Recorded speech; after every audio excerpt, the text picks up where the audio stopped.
টিভি9 special শুরু করছি। আপনাদের সঙ্গে রয়েছি আমি মঞ্জিরা। যেমনটা বলেছিলাম, যোশী মঠের কথা বলবো। দেবভূম, হিমালয়ের প্রবেশদ্বার, নামটা শোনা মাত্রই চোখের সামনে ভেসে ওঠে চারদিকে সাদা বরফ আর সেই মনোরম দৃশ্য। বদ্রীনাথ, কর্ণপ্রয়াগ, রুদ্রপ্রয়াগ, তপোবন, ভ্যালি অফ ফ্লাওয়ার্স, যেখানেই যান যোশী মঠে একবার পা আপনাকে ফেলতেই হবে। উত্তরাখণ্ডের এই শৈল শহর আজ বিপন্ন। ভয়ঙ্কর ভূমিধসে ক্রমশ ডুবে যাচ্ছে যোশী মঠ। বাড়ি, মন্দির, রাস্তা সব ফেটে চৌচির। বিশেষজ্ঞদের আশঙ্কা কি জানেন? সত্যি করে খুব দ্রুত মাটিতে মিশে যাবে না তো এই পাহাড়ি জনপদ।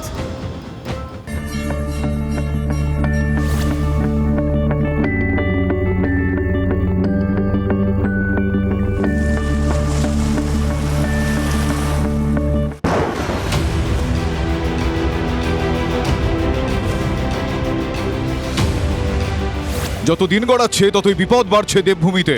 ধ্বংসের মুখে উত্তরাখণ্ডের যোশী মঠ। ধীরে ধীরে বসে যাচ্ছে মাটি, ফাটল ধরছে শয়ে শয়ে বাড়িতে।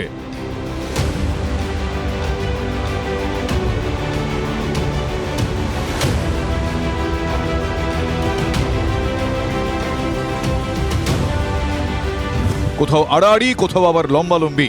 যোশী মঠে এখন এমন কোনো বাড়ি খুঁজে পাওয়া মুশকিল যেখানে ফাটল ধরেনি।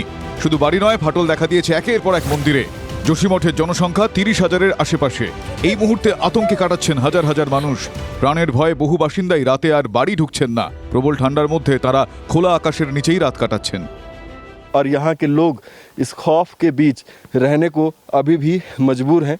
देख सकते हैं कि आप ये मकान जो है अपनी जगह से एक तरह से झुक गया है सामने की तरफ। और यहाँ पर देखिए अभी भी लोग रह रहे हैं। इनसे ही बातचीत करेंगे अभी हम सीधे।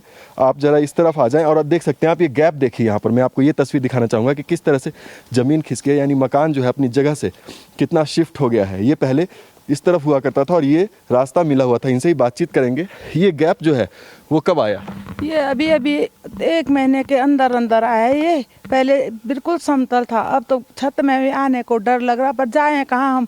रहने को तो रात मंदिर में रही, वहाँ पर मिलन केंद्र मिल रखा, फिर लैट्रिन बाथरूम कुछ नहीं है वहाँ। नहाने के लिए आए, बड़ी मुश्किल से वो डर के नहा रहे, धो रहे और फिर वहीं खेतों में रह रहे। हम यहीं पे खेतों में खाना बना रहे, क्या करें, कहाँ जाएं, क्या करें? हम तो इतने बड़ा घर से पूरी जिंदगी इसमें लगा दी, अब कुछ नहीं है हमारे पास। तो अब तो आंसू भी नहीं रह रखे हमारे पास, करें क्या हम?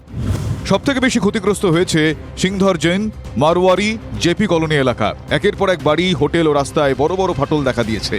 স্থানীয় প্রশাসনের দেওয়া তথ্য অনুযায়ী ভূমিধস ও বাড়িতে ফাটলের জেরে 3,000-এরও বেশি পরিবার ক্ষতিগ্রস্ত হয়েছে। 4,677 বর্গ কিলোমিটার এলাকা থেকে প্রায় 600 পরিবারকে সরিয়ে নেওয়ার কাজ শুরু হয়েছে। যে সমস্ত পরিবার ফাটলের কারণে ক্ষতিগ্রস্ত তাদের আগামী 6 মাস রাজ্য সরকারের তরফে মাসিক 4,000 টাকা করে বাড়ি ভাড়া দেওয়া হবে। मैं मौजूद हूँ जोशी मठ से औली जाने वाले मुख्य मार्ग के पास एक गांव में। और आप देख सकते हैं कि ये खेत हैं और खेत में क्या असर हुए हैं जो भू धसाव है उसका, वो आपको तस्वीरें में दिखाना चाहूँगा कि ये मैक्सिमम इम्पैक्ट एरिया आप इसको कह सकते हैं जहाँ तक ज़मीन खिसकने की बात है। यहाँ पर राई की खेती थी, मूली थी, लेकिन इस वक्त आप देख सकते हैं कि ये ज़मीन जो है कितनी खिसक चुकी है अपने जगह से। और यहाँ पे मैं आपको चलते हुए दिखाऊंगा, जहाँ तक आप देखते रहेंगे ये गैप जो है आपको बढ़ता हुआ नज़र आएगा। ये देखिए पूरा का पूरा गड्ढा हो गया। ये खेत जो है ज़मींदोज़ ज़मीन हो रही है। यहाँ पर आप देख सकते हैं ये तस्वीरें किस तरह से कितना नुकसान हुआ है लोगों को। छोटे छोटे यहाँ पर खेत होते हैं जिसमें लोग सब्जियाँ उगाते हैं और अपने खाने के लिए उसको इस्तेमाल करते हैं। लेकिन পরিস্থিতি সামাল দিতে মোতায়েন করা হয়েছে জাতীয় বিপর্যয় মোকাবিলা বাহিনীকে। উদ্ধার কাজ চলাকালীন বিপদের আশঙ্কা থাকায় তৈরি হয়েছে মেডিকেল দল। একটি বিশেষজ্ঞের দলকে দিয়ে বাড়ি বাড়ি সমীক্ষা চালানো হচ্ছে। বন্ধ রাখতে বলা হয়েছে জলবিদ্যুৎ প্রকল্প ও হেলাং পাসের নির্মাণ কাজ। जेपी कैंपस से काफ़ी मोटी धारा पानी की निकल रही है और मिट्टी के साथ निकल रही है। ऐसा अनुमान हम लोग लगा रहे हैं कि मिट्टी के जो निकल रही है, पानी निकल रहा है अंदर से, उससे कारण एक वैक्यूम क्रिएट हो रहा है ज़मीन के अंदर, उसके कारण सिंकिंग बढ़ रही है। जैसे सिंकिंग बढ़ेगी, सिंकिंग होगी, वो क्रैक्स डेवलप होने हैं। घरों में जो क्रैक्स हैं वो डरावना है। लोगों के लिए हम व्यवस्था कर रहे हैं। इमीडिएट रिलीफ उनको क्या दे सकते हैं विस्थापित करने के संबंध में, अलग हटाने के लिए। उसके बाद उनका परमानेंट विस्थापन की हम कार्रवाई करेंगे। जो है का ड्रेनेज सिस्टम है उसको ठीक करने की हमने कवायद शुरू कर दी है और मेरे ख्याल से 20 तारीख का टेंडर उसमें फाइनल हो जाएगा। শুধু যোশীমঠই নয়, পার্শ্ববর্তী আউলি শহর, যেখানে দেশি বিদেশি পর্যটকদের ভিড় লেগেই থাকে, সেখানেও সমস্যা দেখা দিয়েছে। প্রশাসনের তরফে আউলিতে গাড়ি ঢোকা বন্ধ করে দেওয়া হয়েছে। যোশীমঠের দুটি বড় হোটেলের পাশাপাশি পর্যটকদের জন্য বন্ধ করে দেওয়া হয়েছে যোশীমঠ থেকে আউলি পর্যন্ত এশিয়ার দীর্ঘতম রোপওয়ে। इस वक्त मैं जोशीमठ के मनोहर बाग क्षेत्र में हूँ, जहाँ पर छोटे छोटे खेत भी हैं और गांव की तरह एक स्ट्रक्चर है।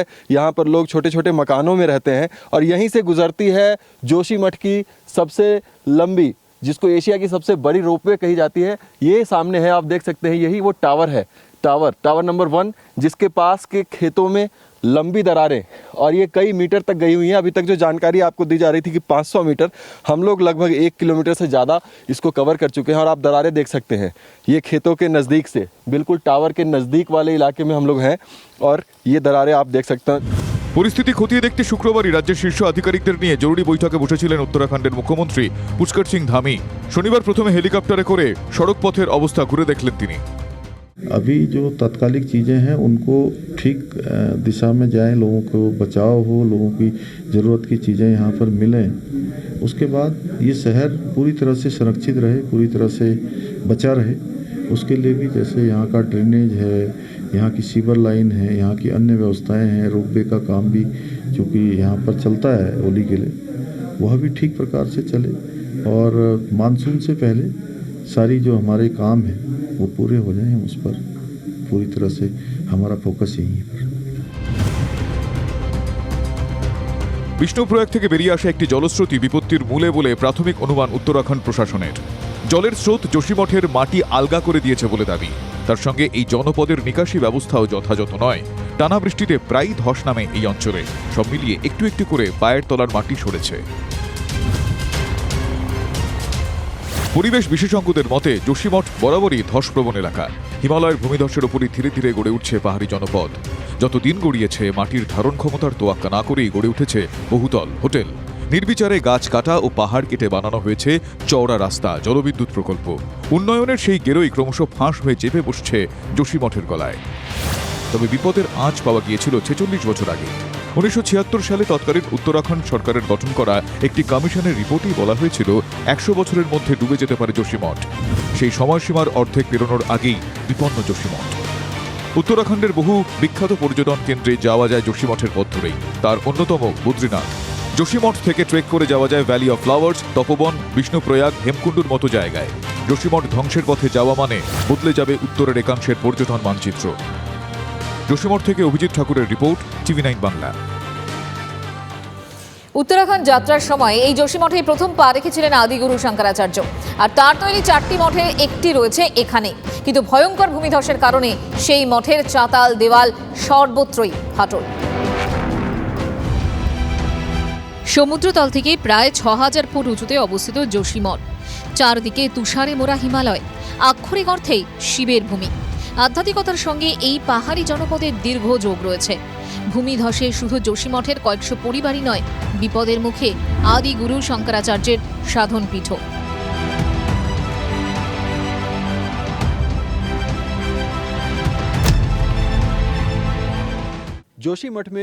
যোশীমঠে ভূমিধসের কারণে যে বিপর্যয় তৈরি হয়েছে তার থেকে রক্ষা পায়নি আদিগুরু শঙ্করাচার্যের মঠও। আমি এই মুহূর্তে দাঁড়িয়ে রয়েছি জ্যোতির্মঠে। এর ঠিক ওপরেই রয়েছে আদিগুরু শঙ্করাচার্যর গুহা। দেখতে পাচ্ছেন দেওয়ালে কিভাবে ফাটল ধরেছে, সামনের ঘরেও ফাটল ধরেছে। চলুন ভেতরটা আপনাদের ঘুরে দেখাবো, কথা বলবো এই মঠের সেবায়িতদের সঙ্গেও। আপনি তো এখানকারই সেবায়িত, একটু বলবেন মঠের কোথায় কোথায় ফাটল দেখা গেছে, কতটা বিপদ বাড়ছে? আমাদের এই মঠের মূল ফটকেও ফাটল ধরেছে। সামনে যে দেওয়াল আছে ওখানেও লম্বা ফাটল দেখতে পাবেন। এটা লক্ষ্মীনারায়ণ মন্দির, শঙ্করাচার্য মহারাজ এটা স্থাপন করেছিলেন। এই দেখুন কিভাবে ফাটল ধরেছে। এগুলো সব বুধবার আর বৃহস্পতিবার হয়েছে। এই ফাটলটা একদম সদ্য। গড়ওয়াল হিমালয়ের কোলে উত্তরাখণ্ডের চামোলি জেলার এক পবিত্র শহর যোশীমঠ। পাহাড়ি এই শহরটির সাগরপৃষ্ঠ থেকে 6150 ফুট উচ্চতায়। অনেকের মতে একসময় এই অঞ্চলটির নাম ছিল জ্যোতির্মঠ, পরে লোকমুখে হয়ে যায় যোশীমঠ। জ্যোতির্মঠকে বলা যেতে পারে উত্তরের মঠ। আদি শঙ্করাচার্য ভারতে মোট 4টি মঠ প্রতিষ্ঠা করেছিলেন, তার মধ্যে জ্যোতির্মঠ অন্যতম। কথিত আছে আদিগুরু শঙ্করাচার্য উত্তরাখণ্ড যাত্রাকালে প্রথম পৌঁছন যোশীমঠে। আজ শঙ্করাচার্যের আশ্রমের নাম হয়েছে জ্যোতির্মঠ। এখানেই শঙ্করাচার্য ব্যাসমুনির বেদান্ত দর্শনের ওপর বাণী প্রচার করেন। এখান থেকেই শঙ্করাচার্য বদ্রীনারায়ণ ধাম দর্শনের জন্য রওনা দিয়েছিলেন। সেখানে পৌঁছে বদ্রীনারায়ণ শিলার ওপর মূর্তি এবং মন্দির স্থাপন করেন। এই মঠ শুধুমাত্র কয়েকজন সেবায়িতে থাকার জায়গা নয়, উত্তর ভারতে বসবাসকারী সমস্ত সনাতন হিন্দু, গোটা বিশ্বের 150 কোটি হিন্দুর আস্থার কেন্দ্রস্থল। তার ওপরেই বিপদ নেমে এসেছে, তো সেটাকে বাঁচানোর প্রয়োজন আছে, সংস্কৃতিকে বাঁচানোর প্রয়োজন আছে। দেখুন, বাকি জিনিস বেঁচে যাবে, তৈরি করে নেওয়া যাবে, কিন্তু সংস্কৃতির প্রতীকী যদি শেষ হয়ে যায়, তাহলে আমার আপনার কি অস্তিত্ব থাকবে? শঙ্করাচার্যের গুহার ওপর, এমনকি উত্তরাখণ্ডে 64 যোগিনীর একমাত্র মন্দিরেও ফাটল ধরেছে। জ্যোতির্মঠের জন্য এটা কঠিন সময়। পুরো দেশের এদিকে নজর দেওয়া জরুরি। মঠের মহারাজ 10 দিন আগে রাষ্ট্রপতিকে চিঠি দিয়েছেন। 4 দিন আগে কেন্দ্রীয় মন্ত্রী নীতিন গাডকারির সঙ্গে ফোনে কথা বলেছেন। পরশু বিজেপি রাজ্য সভাপতি এবং মুখ্যমন্ত্রীকে চিঠি দিয়েছেন। সবাইকে একটাই অনুরোধ করেছেন, জ্যোতির্মঠকে বাঁচান। জ্যোতির্মঠের অস্তিত্ব রক্ষা অত্যন্ত জরুরি।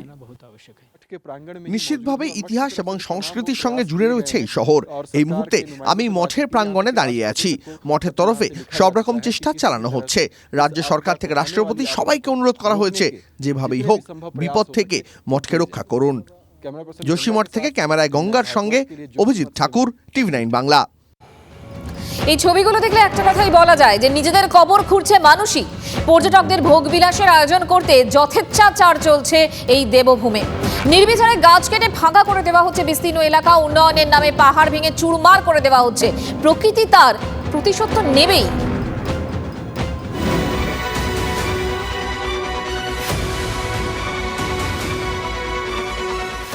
যোশীমঠ হিমালয় দর্শনে যাওয়া অভিযাত্রীদের কাছে উত্তরাখণ্ডের এই শৈল শহর হল সদর দরজা। সেই যোশীমঠের অস্তিত্ব আজ সংকটে।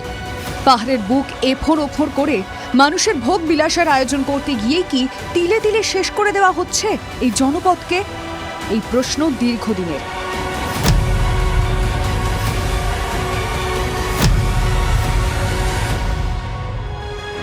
যোশীমঠে ভয়ঙ্কর ভূমিধসের কারণে দায়ী করা হচ্ছে ন্যাশনাল থার্মাল পাওয়ার কর্পোরেশন বা এনটিপিসির তপবন বিষ্ণুগড় জলবিদ্যুৎ প্রকল্পকে। উত্তরাখণ্ডের রাজধানী দেরাদুন থেকে ওই জলবিদ্যুৎ প্রকল্পের দূরত্ব প্রায় 300 কিলোমিটার। 3000 কোটি টাকা খরচে গড়ে তোলা হচ্ছে 520 মেগাওয়াটের এই বিদ্যুৎ উৎপাদন কেন্দ্রটি। গত বছর 8ই ফেব্রুয়ারি চামোলিতে হিমবাহ ফেটে ভয়াবহ জলোচ্ছ্বাসের জেরে ব্যাপক ক্ষতিগ্রস্ত হয়েছিল এই প্রকল্পের একটা বড় অংশ। তারপরেও অবশ্য প্রকল্পের কাজ থেমে থাকেনি। বর্তমান পরিস্থিতির জন্য এলাকার লোকজন যে প্রকল্পের দিকে আঙুল তুলছে, তার সামনেই আমি এই মুহূর্তে দাঁড়িয়ে আছি। এটাই হচ্ছে এনটিপিসির জলবিদ্যুৎ প্রকল্প। আপাতত নির্মাণ কাজ বন্ধ করে দেওয়া হয়েছে, কিন্তু স্থানীয়দের অভিযোগ এখানে মেশিন দিয়ে পাহাড় কাটার কাজ চলছিল। যন্ত্রটি বিগড়ে যাওয়ায় মাইন ফাটিয়ে পাহাড় ভাঙা হচ্ছিল। সেই বিস্ফোরণের কারণেই কম্পন এবং তার থেকেই ভূমিধস হয়েছে। স্থানীয়রা বলছেন, তারা প্রথম থেকেই এই প্রকল্পের বিরোধিতা করে আসছেন, কিন্তু উত্তরাখণ্ড সরকারের বিপর্যয় মোকাবিলা দফতরের আধিকারিকদের বক্তব্য, এই অভিযোগের এখনো কোনো নির্দিষ্ট প্রমাণ মেলেনি। সবার প্রথমে কোথা থেকে কিভাবে জল বেরোচ্ছে তা খুঁজে বার করার চেষ্টা চলছে। এখনো অনেক সমীক্ষা বাকি আছে। स्थानीय लोगों का ये भी आरोप है कि जो प्रोजेक्ट चल रहे हैं और उस वहाँ जो ड्रिलिंग चल रही है उसके वजह से जो है मुख्य रूप से ये चीज़ें शुरू हुई। देखिए, हमारी कल 3 घंटे लगभग बात हुई। 11 बजे तक हमने एनटीपीसी के साथ भी डिस्कस किया। कोई कंक्लूसिव एविडेंस नहीं है, कोई रिपोर्ट भी नहीं है इस संबंध में। लेकिन धरती के अंदर क्या चल रहा है हम ये कहना भी बड़ा मुश्किल है। हम जियो फिजिकल और जियो टेक्निकल स्टडी कराएंगे, ड्रिल करके भी देखेंगे क्या मिट्टी की स्थिति है, कितना लूज है, क्या रॉक्स कितनी नीचे है, वो भी हम कोशिश करेंगे और उससे हम पता कर पाएंगे कि कितना असर चीज़ों से होता है। जो एनटीपीसी का ये बन रहा है, टनल बन रहा है और अन्य चीज़ें जो कार्रवाई हो रही है, मल्टीफैक्टोरियल है ये। किसी एक चीज़ के बारे में ये कहना कि इसके कारण हो रहा, शायद वो एक काइंड ऑफ सरलीकरण होगा चीज़ों का। लेकिन স্থানীয়দের বিক্ষোভের কারণে বৃহস্পতিবারই এই প্রকল্পের কাজ বন্ধ করে দেওয়া হয়েছিল।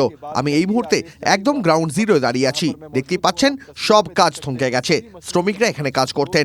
আশেপাশে যেসব টিনের ছাউনি দেখতে পাচ্ছেন, এখানেই শ্রমিকরা থাকতেন। পুরো এলাকা এখন শুনশান। পুরো পরিস্থিতি খতিয়ে দেখে সিদ্ধান্ত নেবেন আধিকারিকরা। তারপরেই বোঝা যাবে এই প্রকল্পের জন্যই যোশীমঠে যাবতীয় বিপত্তি, নাকি এর পিছনে অন্য কোনো কারণ আছে। यही प्रोजेक्ट जिम्मेदार है कैमरा पर्सन गंगा के साथ टीवी 9 जोशीमठ থেকে অভিজিৎ ঠাকুর, টিভি 9 বাংলা।